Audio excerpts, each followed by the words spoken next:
Октодод сарын тэмдэг анх ирэхээр маш их олон зүйл тулгамддаг шүү дээ. Яагаад ирж байгаа юм бол энэ хэд хоног үргэлжлэх ёстой бол энэ хоногудад би яах ёстой бол гэдэг талаар нэлээд боддог баг. Тэгэхээр сарын тэмдэг гэдэг маань өсвөр үеийн наснд буюу 11-ээс 12 наснд ихвчлэн ирдэг. Энэ маань яг нь чи ээж болоход эмэгтэй хүн болоход нэг алхам ойртцсан байна шүү гэсэн үг. Тэгэхээр яадаг л өндөвчөнд үнгээс боловсроод өндөвч маань өөрөө ажиллаад үйл ажиллагаа явуулж эхэлж байгаатай холбоотойгоор та бүхний бие махбодод гарч байгаа нэг физиологийн өөрчлөлт юм аа. За нэг сарын тэмдэг ирээд 4-5 заримдаа 7 хоног хүртэл үргэлжилж болдог. За тэгээд эхний сарын тэмдгээс дараагийн сарын тэмдэг хүртэл хоорондох хоног ямар вэ гэдгийг чи нэгдүгээр утсан дээр аппликейшн татаад өөртөө тэмдэглэж хэрэгтэй. Магадгүй чиний сарын тэмдэг сард 2 удаа ирдэг байж болно. Зарим сар чи өнжиж болно.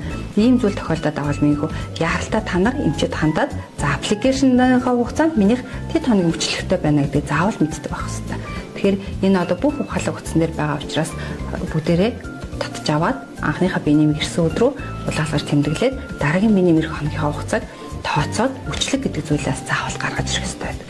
Энэ үед яах нь биений жин нэмэгдлэхэр байх нь сэтгэл санаа маань ямар байна те. За магадгүй биений хүчний ажил буюу би дасгал хөдөлгөөн хийх үед биений нэмэр үед яах вэ гэдэг асуудлууд нэлээд байдаг. Тэгэхээр тухайн үеийн нөхцөлд чи магадгүй тэр үед тавгүй мэдрэмж төрөөд өвдөө завирлаад авал биеийн тамирын хичээлээсээ яг нь тэр хоногудад чөлөө аваад юм уу нэгод биеийн тамирын хичээл дээр түр зүр завсралгаа авч болно. Хэрэг өвдөл намцны дараа бол чи үргэлжлүүлээд биеийн тамирын хичээлээ хийхэд дасгал хөдөлгөөнд ороход бүрэн боломжтой байдаг байна.